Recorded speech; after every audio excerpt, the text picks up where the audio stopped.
Wow, this is such a great panel, and it doesn't seem like 40 minutes will be enough. Before we get going, we're going to do a poll for all of you to join in on if you'd like from your handhelds. The question is, AI will have the most transformative impact on which sector? A, defense, B, financial services, C, healthcare, D, media and entertainment. There's not an answer, there's not an E choice here for everything. So you'll focus on those four. We'll come back to this poll at the end of our session. There's been such a broad public debate about what AI is and what it will do. I've always loved, not all of Stanley Kubrick's movies, but a handful of them, and I'm reminded around this debate of 2001, A Space Odyssey, where HAL, the computer on board the spaceship, decides that it's done enough help in getting the astronauts out into space and is now threatened by them and wants to take over the ship and begins picking off the two astronauts. And I think that's the tension that is around some of the sensationalism in AI right now, is who's in control of it? Is the transformation liberating? Will the bots take control eventually? I think that's been around some of the dialogue in this. But I also think there's tons of promise and many unknowns. And so I hope our panel today, we can kind of cut through some of this, talk about the realities of AI, and how maybe we should begin to think about it. And Kai, I wanted to start with you, given that you've been in the trenches so long in all of this at Google and now in your own activities as an investor and an innovator.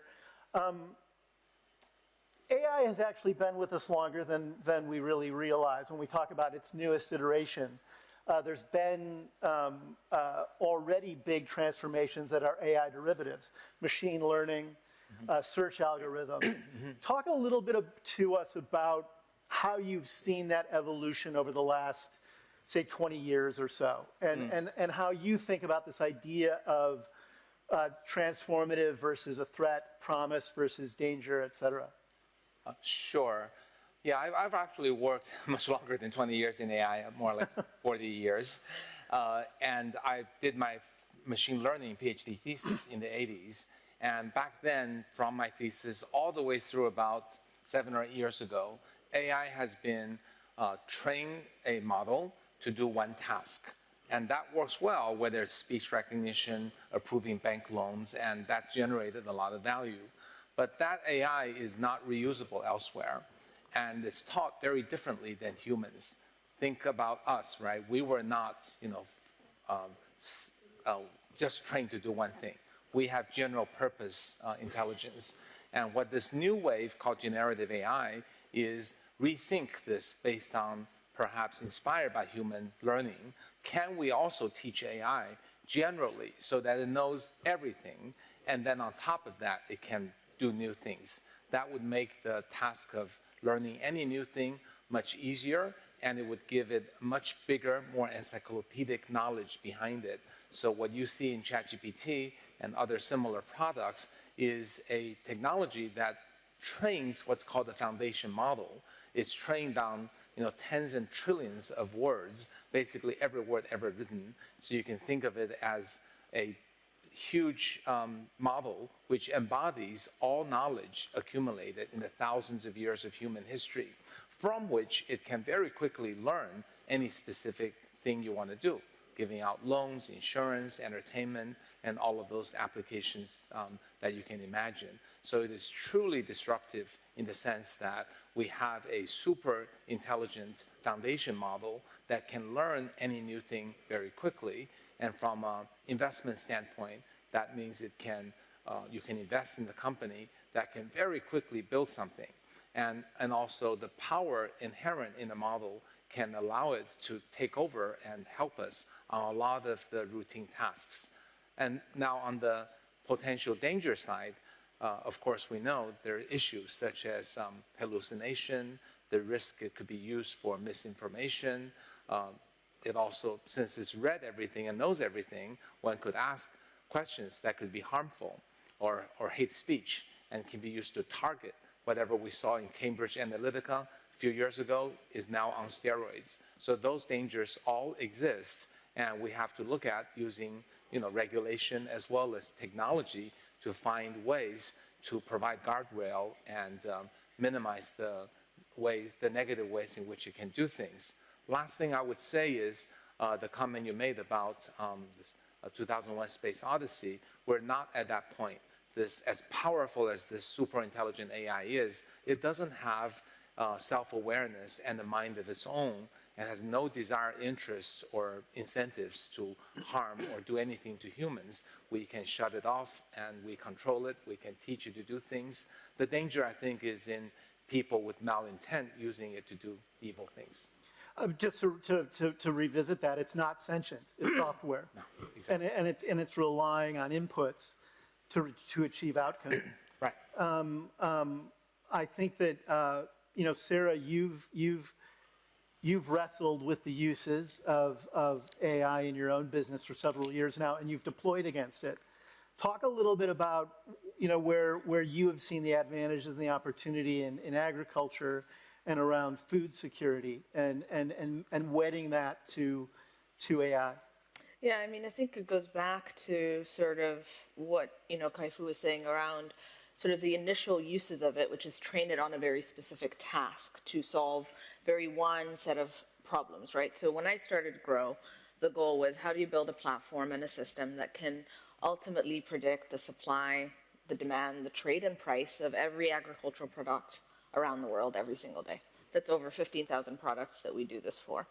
When you do that, you're initially starting to deal with large data sets and ingesting very large amounts of data about a very complex real-world system. One of the things we had to grapple with was basically this idea. When I started it, I thought it would be easy until you end up with 170,000 data sets and sources to deal with every day. You have to automate the task of how do you actually sort of map that knowledge, and how do you sort of create definition sets, et cetera, around it.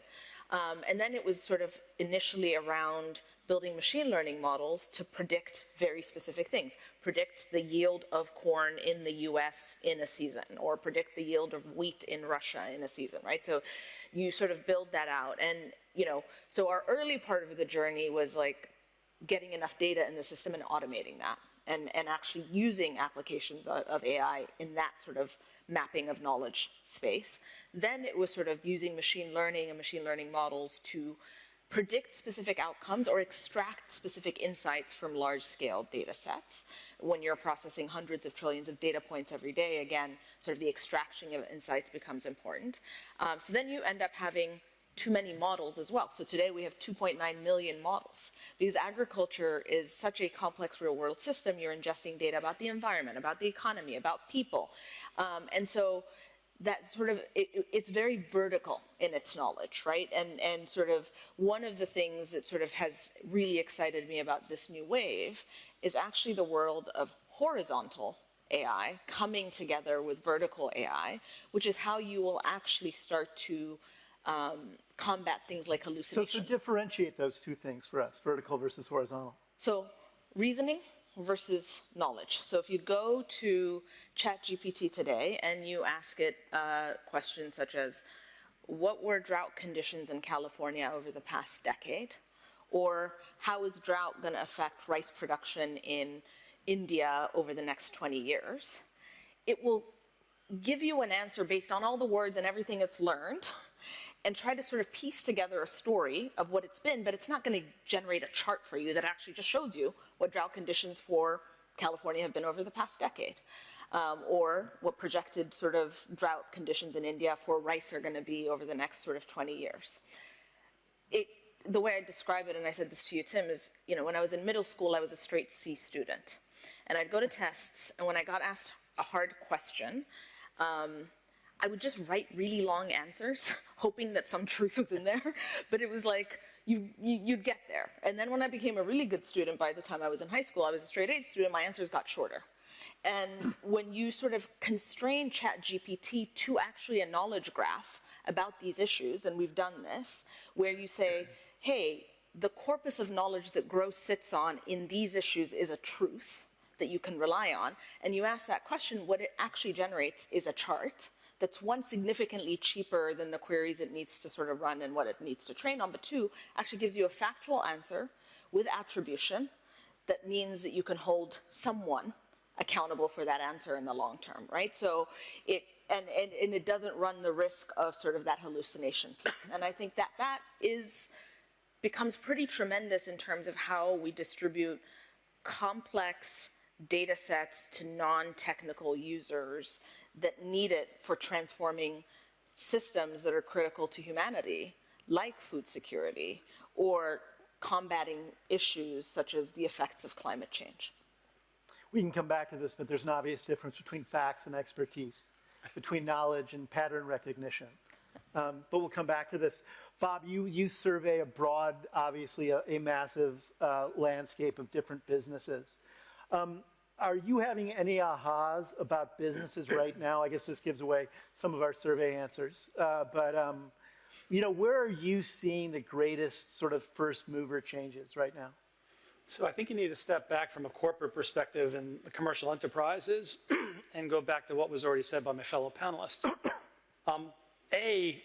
Are the CEOs and the C-suites truly aware of what's available today?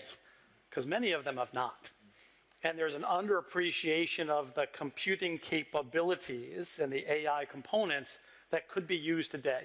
And that could be used to deal with what I'll call augmented AI to help deal with the mundane tasks and help people do their jobs better versus the autonomous, which may just replace the jobs entirely. The second thing that you see within the corporate enterprise is a disconnect. Right now, you have a bright, shiny new toy that everybody's talking about, but no one understands completely. We haven't skilled up the users to how to use it effectively and efficiently. We haven't thought about the cost parameters around it. We haven't connected the dot to how much energy usage is needed and the implications to climate and everything else associated with it. And actually, the world today is talking about this as if it's infinite in its capability, yet we actually have a limited amount of computing power. The third thing that is interesting is that you've got every employee in an organization that wants to use it. And the C-suite is struggling with how much to allow it to be used in terms of the access to data, the submission of data, and how do I control that, but also, candidly, how will it be used and what kind of intent is there relevant to scalability and the like. So you see a lot of experimentation going on across the corporate community. I think that's a good thing right now as we go through this exercise of learning, looking ahead. The last thing I'll say, though, is each and every sector has an element that is beneficial to them right now. It could be on the creative side that Jeff can talk about. It could be on the processing side that an insurance company or bank could be talking about. It could go in lots of different directions, but one organization or the other has to be very focused on what you want to get out of this before you open up the Pandora's box of going after everything. Because going after everything will be a colossal mistake at this given point in time. You know, when you talk about both the cost and the environmental impact, I'm reminded of crypto. And you know, the amount of computing power and power usage that needed to be deployed to just mine Bitcoin, for example. And I think a lot of that was overlooked. We've talked about it in the green transition. You know, the trade-off from fossil to EV isn't really nonlinear. There are costs to producing green energy that also have an environmental impact. How long do you think those things are going to constrain both the deployment and the use of AI?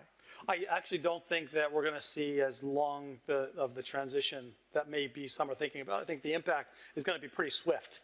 The combination of the yield curve right now and the change curve that's happening is actually enormous. So in the next 3-year period, you're going to see a lot of consumer change behavior and a lot of corporate change behavior going forward, and I think you'll start to connect those dots a lot more so. The question is going to be the economics associated with it and the disconnect on the labor force.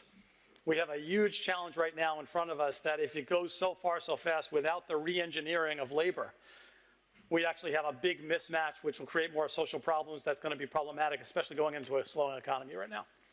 Jeffrey, I started with a movie. I started our panel with a movie analogy.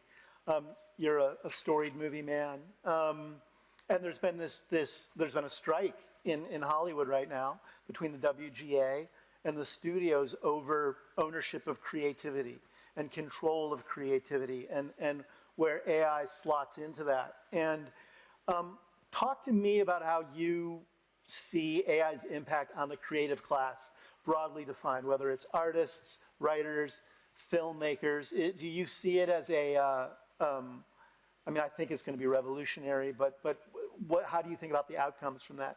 Well, when you started with your list of industries that will be most impacted, I don't know of an industry that will be more impacted than any aspect of media, entertainment, and creation.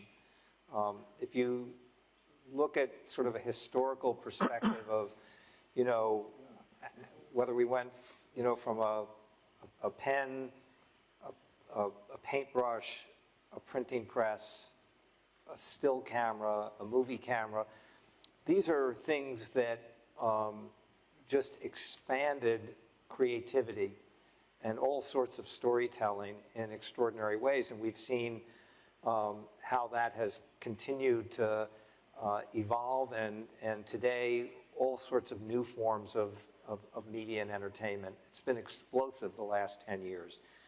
I think if you look at how media has been impacted in the last 10 years by the introduction of digital technology, what will happen in the next 10 years will be 10x as great, literally, by a factor greater. And I think AI as a creative tool, think of that as a new form, a new paintbrush or a new camera, has so much opportunity around it. I think that it, on the one hand, it will be disruptive and commoditize things that are very inaccessible for artists and storytellers today. You know, what kinds of things? Well, the good old days when, you know, I made an animated movie. It took 500 artists 5 years to make a world-class animated movie. I think it won't take 10% of that. Literally, I don't think it will take 10% of that 3 years out from now. Not 10 years out. But to get the movie out the door, which that's a different discussion than what actually inspires But these are tools the narrative or the yes, creative but that's moment. still going to, in my opinion, I think that is still going to come from creativity, of individual creativity. You know, I think these people here are, you know, way above my pay grade in this, but, you know, I think they can express very clearly that you can have access to all of this knowledge. It's your ability to prompt it that actually produces a result. And so prompting is, in fact, going to be a creative commodity and across many, many, many different aspects of storytelling. Well, so how do you see, what's the happiest resolution in Hollywood right now between this debate that the studio owners are having with the creative class there? You don't know yet. I mean, you know, again, if you just look at this, has all happened so fast. It's so new. You know, you can. I have bottomless well of optimism. So I'm only imagining the greatness that can come out of that. Will there be businesses and existing stakeholders that are going to be disrupted by this? 100%. But with that will come a whole new set of opportunities. And so you can look at today and say, well, you know, what has TikTok, you know, every time a new form has come along, whether it was TikTok or YouTube, or, they didn't make TV go away. You know, TV didn't, you know, put the movies out of business. And they became new forms of entertainment, and our interests, all of us, got excited about exploring these new forms. And I think that's just going to continue to go. I think it's, as I say, I think we're going to see an escalation of that. I think it's going to happen faster.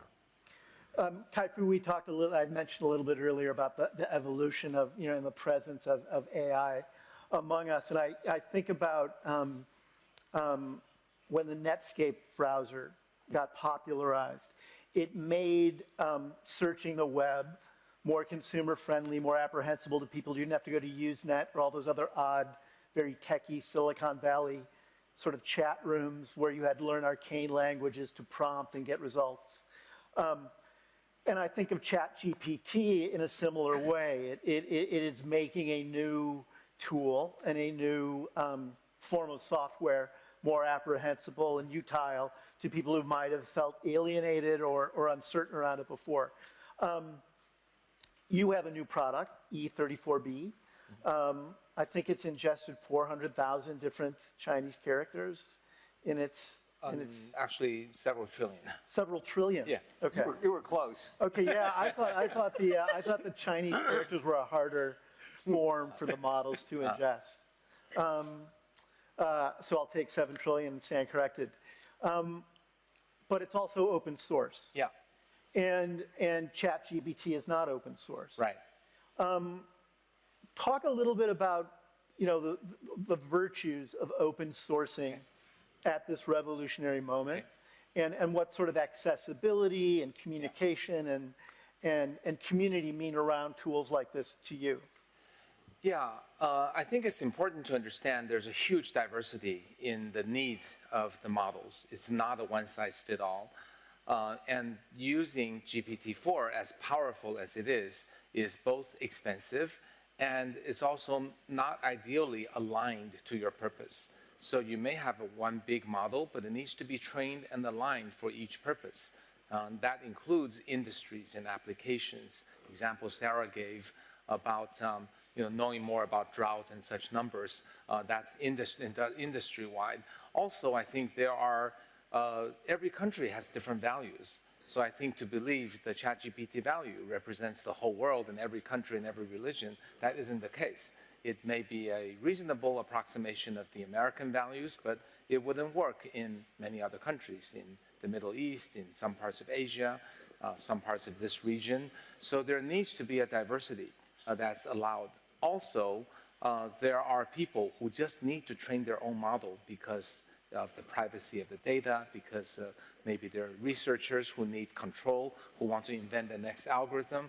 Maybe there are entrepreneurs who want to do that. So open source serves a very important purpose that it makes available to everyone who, for all the reasons I mentioned, need deeper control and isn't satisfied with the one-size-fits-all. So I think that's important. I think also open source is important because it allows a benchmark for comparison. The company I founded believe we have great technology, but why should people believe us, right? So when you open source your model, you're basically opening yourself for scrutiny for the rest of the world for the accuracy or inaccuracy or vulnerability. So we're very proud of our work, but we're also open to criticism. And also we want to compare to see if we're as good as our model's as good as we think it is. Fortunately, we're right. We're actually currently the most accurate open source model. So hopefully this will empower a lot of innovation in all the areas I talk about. Now, all that said, there is clearly a role for proprietary model because this isn't charity, this isn't philanthropy. The cost of training the model we released was over $1 million. And actually very small. The cost to train a ChatGPT, a GPT-4, is probably easily 100 times that. So, of course, people who spend $100 million to train a model need to have a way to monetize that. So I'm not at all against proprietary models. We will have a proprietary model, and the open source community can't afford $100 million to do one training.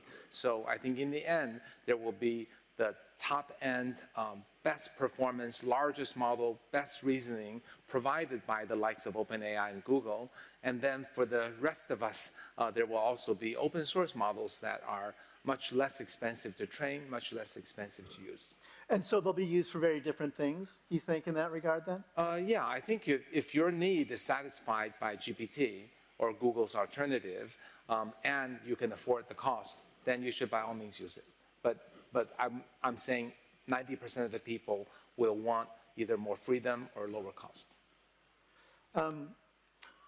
Bob, when Kai-Fu talked about return on investment, the cost of producing these things, does anybody really know right now, what the sort of trade-off in here is between, cost and ROI? So I'm going to argue no. Yeah. We're at such an early stage that you actually have to think about 4 variables. You went to the R&D and the cost side versus that revenue creation side to monetize. Those are 2 really important values. The other one, though, is the quality and the trust in the product. as well. And as was said, the open source element brings an element of that there. It actually decentralizes and desystematizes the potential here for a lot of people to use it. So you've got that continuous improvement and perhaps a continuation of an advancement of trust within that. And the last thing is, as you think about the models that exist, it's not just about the models that are created, but as Sara said, what is the data that is being used by those models to be brought in? And that's going to be a very important factor for the user to understand better, because you might be limited in terms of the analysis that comes out and therefore what you choose to do with that. So if we're looking at environmental data, think about crops.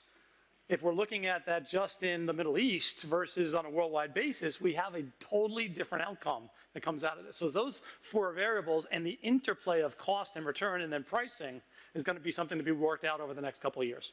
And so it's going to make data selection and outcome anticipation valued skills. Very much so. Yeah. So today, and just to bring it to life, we see some models that are out there that are charging by the word. Going back to where Jeff went, if you're not prompting correctly, just think about that for a second in terms of the cost equation come on the other side and the inefficiency that comes, which candidly is just the opposite of what we're trying to achieve here. So each organization and entity is going to be thinking about what is that right model. And just like was said before, these tech houses are going through these model evolutions that are so important. You used to have a tech company that used to charge by the number of people you had. It then went to the number of devices that you used. Then it was the number of instances you used it and the data centers that went into it. You're going to have the same thing that happens with respect to AI as well. Sara, can we talk a little bit about risk management, and maybe not in a highfalutin theoretical way, but you began your career at Morgan Stanley. You were trading commodities. Farming and commodities trading is about risk anticipation and risk management, as so many things in financial services are. Do you see AI as a game changer around risk management? Completely. Yeah. I mean, it's about seeing around the corner, right? Risk management is one about identifying that so-called impossible scenario and recognizing that it is probable. And then 2 is actually... So that makes black swans less likely, or we'll still have to live with them forever? Well, it ultimately takes humans to make a decision as to whether to pay attention to it. Because at the end of the day, like, you can have these great AI models that give you all sorts of insights or forecasts, but a human still has to make the decision to then change behavior or change an outcome as a result of knowing that, right? So there's 2 things. Like, one is, can we see better around the corner as a result of AI? And I would say absolutely, and we have lots and lots of evidence of that, whether that be in areas like understanding our food balances and supply and demand of food, or the effects that climate change will have, not just on agriculture, but on any physical asset on Earth. Like, that is scientifically proven that we can look around the corner. Have humans, as a result of that, whether that be policymakers and or businesses, adopted it at a scale that you anticipate they should adopt it at? The answer is no. So how do we actually change human behavior is as important in the risk management equation as is the, are you going to get the insights? Because you can have people that ignore insights. And human behavior is always an unknown, as we know right now. It looks Tim, like we... Tim, if I can build on something that Sara said, and let's bring it to life, for example. If you think about risk management, there's different elements of risk that people have to manage, right? There's compliance with laws and regulations, for argument's sake. AI today is being used to actually aggregate all the laws and regulations around the world to be most effective and efficient in terms of how to manage for those risks. You go to the other side of the equation in terms of the scenarios and the stress test and the black swans, you're never going to minimize them to go away for the reasons Sara rightly said, but you at least will have better analysis. The question is going to be, with the AI, are you allowing for the machine to make the decision or the human to make the decision? And that comes back to the type of coding and the biases that you put into this. So those design principles are going to be super important as we think about the management of risk, not necessarily just the mitigation of the risk going forward. And what the decision horizon is. Absolutely. When you decide, do you trust what the machine has said, or do you send it back to a group of human referees to interpret what to do with it? And that's still very nebulous and unknown. Right. It looks like the result of this poll, it's overwhelmingly healthcare as being transformed. Obviously, this is rigged. It's a false. I was going to say, Jeffrey just kind of. I want to recount. You think it's media and entertainment, undoubtedly. So explain why. Explain why. Why are we collectively wrong here? I don't think you're collective. Okay. I think all of these businesses are going to be wildly impacted by it, and I'm simply biased towards the one that I have the most experience with. I'm surprised that financial services has such a, especially given the crowd here, that that has such a low support among people who responded to this poll. Only because there's already been such a transformation through quantitative applications within the financial services industry. I could imagine AI building indices and ETFs that are limitless and have lots of inputs in them that human beings may not be able to come up with. But I lack the one I'm missing up there is education, which is, we were talking a little bit about that, which is in a very, very short period of time. Yeah. Every single child, every single student, everywhere on this planet will actually have access to a tutor, someone who can help educate them one-to-one. In their pockets. Right, and we know that one-to-one education is, in fact, the one that has the best value and the best outcome. So the idea that you can have custom to who you are, to your language, male, female, young, old, relatable, funny, serious, Shakespeare, whoever you want, can be your tutor, your teacher, that you can learn from. Just seems to me like such a amazing transformation across the globe. I mean, I do think it's one of the more exciting things that's going to come out of AI. Sir. Yeah, so we're investors, so we invest in these sectors, and I think Jeffrey has excellent intuition. But let me say a few words about each of these sectors.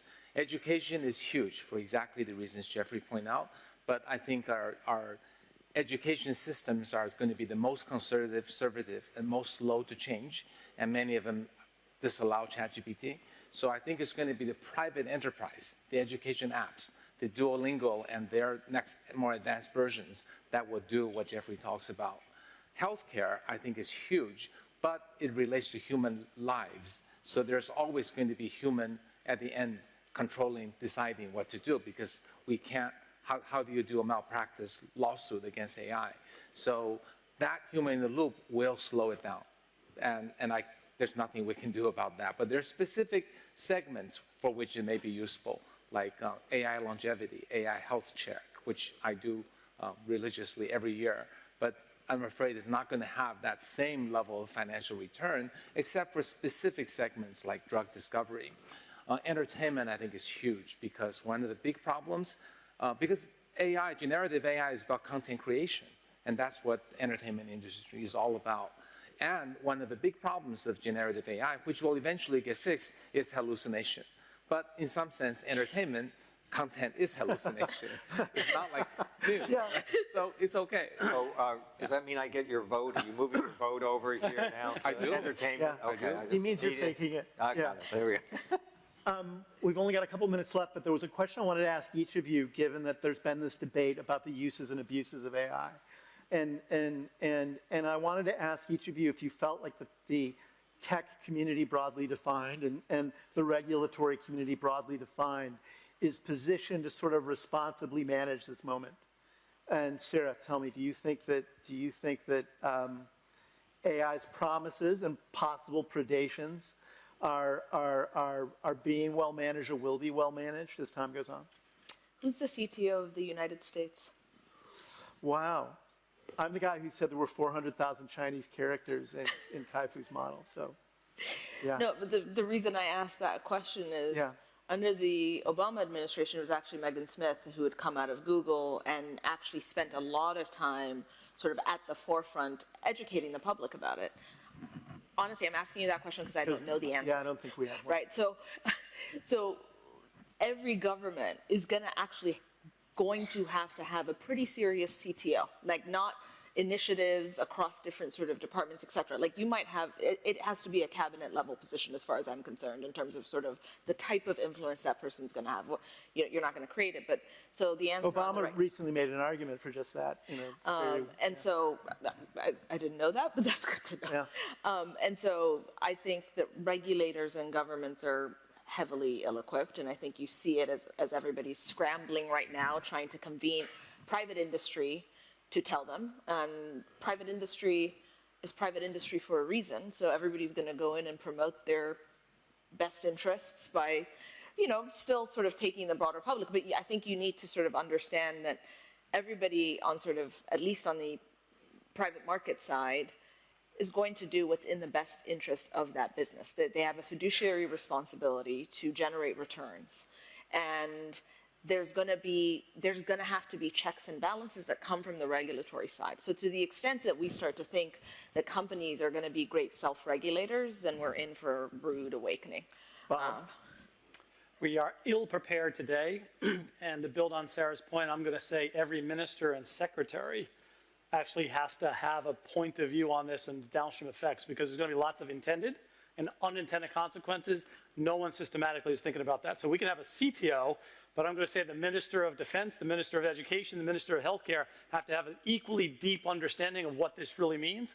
Otherwise, it's going to be chaotic chaos in their individual countries that don't take this seriously. Kai-Fu. Yeah, I agree. I think large companies just have too large a conflict of interest to advance their company and stock price, to trust that to large companies. I do think technologists, academicians, open source people can be more level-headed, at least not conflicted. And I do think technologists should work together on finding technology solutions and guardrails, but that alone won't be enough. There will be regulations needed. But if all you look at it is regulate, regulate, regulate, then that will stifle innovation, and that will not be good. You get the last word, Jeffrey. I'm going to take a contrarian position on this, which is I grew up in an industry, and specifically in a couple of companies, one of which I founded, in which we set for ourselves standards and practices. We decided within those boundaries what was acceptable for us, for our company, for our brand, for our customers, our consumers, what fit within the parameters of Disney or DreamWorks. And to say that this is somebody else, every network, every broadcaster lives within standards and practices, that they don't rely on government and regulators to do what they, in their judgment, thinks are correct parameters for this in it. So to simply say, well, it's not our problem, somebody else should figure out how to regulate this, people in DC should come back and tell us what are the guardrails on this, I say no. You have your set of values. I trust you. Apply them. Hold yourself to them. And every tech company that is doing this today, shouldn't say, well, we don't know what's going to happen. We hope it's okay. I don't think that's a noble path to take. And on that note, we're out of time. We could have kept going. I want to thank our panel. Thank you.